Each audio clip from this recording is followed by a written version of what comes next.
आपने भय भूख और भ्रष्टाचार मुक्त की बात कही। आपके सिंबल पे एक अपराधी के पुत्र चुनाव लड़ रहे हैं, मुख्तार अंसारी के पुत्र। कोर्ट ने उनको सिद्ध नहीं किया है। लोग कहते हैं कोर्ट ने सिद्ध नहीं किया है। भारतीय जनता पार्टी के सिंबल पे एक और अपराधी लड़ रहा है जिसपे कोर्ट ने सिद्ध कर दिया है। 25,000 का इनामी है, 25,000 का इनामी है। मैं नाम नहीं लेना चाहता हूं।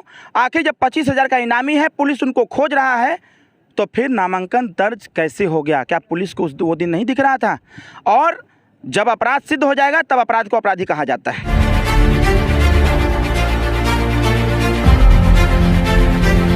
नमस्कार, बेधड़कन्यूज़.com देख रहे हैं आप। मैं हूं आपके साथ शशांक। इस वक्त हम अपनी चुनाव यात्रा को लेकर बनारस में हैं। ये बनारस की शिवपुर विधानसभा सीट है और यहां से सपा और सुबसपा के प्रत्याशी अरविंद राजभर हमारे साथ हैं। इनसे बातचीत करेंगे कि किन मुद्दों पर ये चुनाव लड़ रहे हैं और क्या तैयारियां। स्वागत है आपका हमारे चैनल में। बहुत बहुत धन्यवाद। सबसे बड़ा मुद्दा, आप कैमरा को नीचे अगर दिखाएंगे तो आपको पता चल जाएगा कि जिस गांव में मैं खड़ा हूं, इस गांव की स्थिति क्या है। भारतीय जनता पार्टी विकास के दावे करती है कि उत्तर प्रदेश में विकास के नाम पर भारतीय जनता पार्टी को लोग मतदान करेंगे। आज भी ये गांव आज़ादी की बात से आज तक इसमें अच्छे रास्ते का निर्माण नहीं हो पाया। गांव की महिलाओं का कहना है, गांव के बड़े बुजुर्गों का, युवाओं का कहना है कि पानी निकासी का हमारे यहाँ कोई स्थान नहीं है। न भी यहाँ रोजगार के साधन है, न तो बिजली संबंधी यहाँ तमाम समस्याएं हैं। बिजली के बिल अधिकार दर पर भेज करके गरीबों को परेशान करने का प्रबंध किया गया है। आज यहाँ की जो समस्या है, रोजी रोजगार की जो समस्या है, यहाँ सबसे बड़ी समस्या है शिक्षा की। अच्छी शिक्षा का यहाँ संचालन नहीं हो पाता है। और हम लोगों ने ये तय किया है कि उत्तर प्रदेश में समाजवादी की सरकार बना करके शिवपुर विधानसभा, क्योंकि मैं चुनाव यहाँ लड़ रहा हूँ, शिवपुर विधानसभा में वो समस्त रास्तों का निर्माण किया जाएगा। जिन गांव में पानी की निकासी नहीं है उसको पानी निकालने का व्यवस्था किया जाएगा। इसके साथ साथ गांव के ही नज़दीक ब्लॉक स्तर पर लघु एवं कुटीर उद्योग को स्थापित करके बेरोजगार नौजवानों को रोजगार दिया जाएगा, निःशुल्क शिक्षा दिया जाएगा, निःशुल्क तौर पर इलाज करवाए जाएंगे। और आपके शिवपुर विधानसभा में मिनी पीजीआई को स्थापित करते हुए यहाँ के लोगों का दाखिला, जो भी तबीयत जिसकी खराब होगी, गंभीर बीमारी से परेशान होगा, उसको मिनी पीजीआई में भेजवा करके उसका इलाज कराने का पूरा व्यवस्था किया जाएगा। आपके खिलाफ आपके ही जात के एक मंत्री लड़ रहे हैं जो पहले आपके पिताजी के साथ कैबिनेट के साथी थे, मतलब मंत्रालय के साथी थे। कितना कठिन है इनके साथ चुनाव? कोई कठिन नहीं है, कोई कठिन नहीं है। जनता बदलाव चाहती है उत्तर प्रदेश में। और यहाँ के मंत्री जी का तो गांव-गांव से खदेड़ा हो रहा है। गांव के लोग इतनी शब्दों का प्रयोग कर रहे हैं कि उन्होंने कुछ 5 साल के दरमियान कुछ किया नहीं। भारतीय जनता पार्टी सिर्फ झूठ बोल बोल करके 5 साल बिता दिया है। यहाँ जनता बनाम भाजपा हो गया है। जनता स्वतः चुनाव लड़ रही है। यहाँ जनता चुनाव लड़ रही है और आप यहाँ पर तैयारी में हैं। आप सपा के साथ गठबंधन पे हैं और निषाद पार्टी भाजपा के साथ। कई बार आपके पिताजी और निषाद पार्टी के राष्ट्रीय अध्यक्ष साथ में कई सारे मंचों पर बात भी किए कि साथ आ जाते हैं। परिवारवाद का बड़ा आरोप है उनके ऊपर भी, आपके ऊपर भी। देखिए, ये आरोप तो भारतीय जनता पार्टी के ऊपर लगना चाहिए था।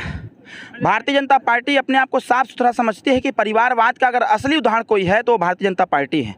58 ऐसे टिकट का वितरण किया गया है जो पिता को भी मिला है और पुत्र को भी मिला है। और सबसे मजे की बात यह है कि राजनाथ सिंह जी के जो देश के रक्षा मंत्री हैं, उनके दोनों बेटे इस समय चुनाव मैदान में हैं। तो ये बात तो सबसे बड़ा एक क्वेश्चन मार्क तो उनके ऊपर लगता है कि भाई अंगुली उठाने से पहले 4 अंगुलियां उनकी तरफ इशारा करती हैं। परिवारवाद कहीं पर नहीं है। यहाँ पर जो संघर्ष कर रहा है वो आगे बढ़ रहा है।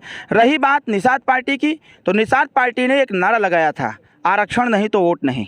आज आरक्षण को लेकर के, आरक्षण तो निषाद पार्टी को नहीं, निषाद समाज को नहीं मिला, लेकिन आरक्षण का हवाला देते हुए भारतीय जनता पार्टी के सिंबल पर हर जगह निषाद पार्टी चुनाव लड़ने का प्रयास कर रही है। जनता समझ रही है। जनता उत्तर प्रदेश में बदलाव चाहती है और बदलाव के साथ भय भूख भ्रष्टाचार अपराध को समाप्त करना चाहती है, बेरोजगारी को समाप्त करना चाहती है, महंगाई को समाप्त करना चाहती है, अशिक्षा को समाप्त करना चाहती है, अन्याय को समाप्त करना चाहती है। ये सारी चीज़ों को लेकर के जनता ने मन मिजाज बना रखा है। आने वाले 7 तारीख को चुनाव चिन्ह छड़ी पर बटन दबा करके उत्तर प्रदेश में अखिलेश जी की सरकार बनाएगी। आपने भय भूख और भ्रष्टाचार मुक्त की बात कही। आपके सिंबल पे एक अपराधी के पुत्र चुनाव लड़ रहे हैं, मुख्तार अंसारी के पुत्र। कोर्ट ने उनको सिद्ध नहीं किया है। लोग कहते हैं कोर्ट ने सिद्ध नहीं किया है। भारतीय जनता पार्टी के सिंबल पे एक और अपराधी लड़ रहा है जिसपे कोर्ट ने सिद्ध कर दिया है। 25,000 का इनामी है, 25,000 का इनामी है। मैं नाम नहीं लेना चाहता हूं। आखिर जब 25,000 का इनामी है, पुलिस उनको खोज रहा है, तो फिर नामांकन दर्ज कैसे हो गया? क्या पुलिस को वो दिन नहीं दिख रहा था? और जब अपराध सिद्ध हो जाएगा तब अपराध को अपराधी कहा जाता है। ये लाल टोपी और पीला गमछा,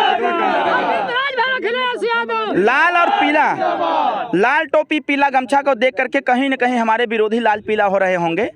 तो मैं बधाई देता हूं उनको कि लाल पीला हो जाइए ताकि पक जाइए आप। और 7 तारीख को चुनाव चिंचड़ी पर जब जनता बटन दबाएगी, उत्तर प्रदेश से भाजपा का खदेड़ा करेगी, जिस प्रकार से जब कोई भी फल पक जाता है तो फिर टहनी से टूट जाता है, उसी प्रकार से लाल पीला देख करके भारतीय जनता पार्टी पक चुकी है। 7 तारीख को एक वोट चुनाव चिंचड़ी पर पड़ेगा, 10 तारीख को रिजल्ट आएगा, 10 तारीख को भारतीय जनता पार्टी टूट के गिर जाएगी। चलिए, हमसे बातचीत करने के लिए धन्यवाद। और ये थे हमारे साथ ओम प्रकाश राजभर के पुत्र और शिवपुर से विधानसभा प्रत्याशी अरविंद राजभर, जिन्होंने हमसे बताया कि हम यहाँ जीतेंगे और 10 तारीख का रिजल्ट हमारे पक्ष में होगा। अब देखना 10 तारीख को होगा कि नतीजे किसके पक्ष में आते हैं। बाकी का बेधड़कnews.com आप देखते रहिए। आपको वीडियो कैसा लगा हमें कमेंट बॉक्स में बताइएगा। अगर वीडियो अच्छा लगे तो शेयर कीजिएगा। धन्यवाद।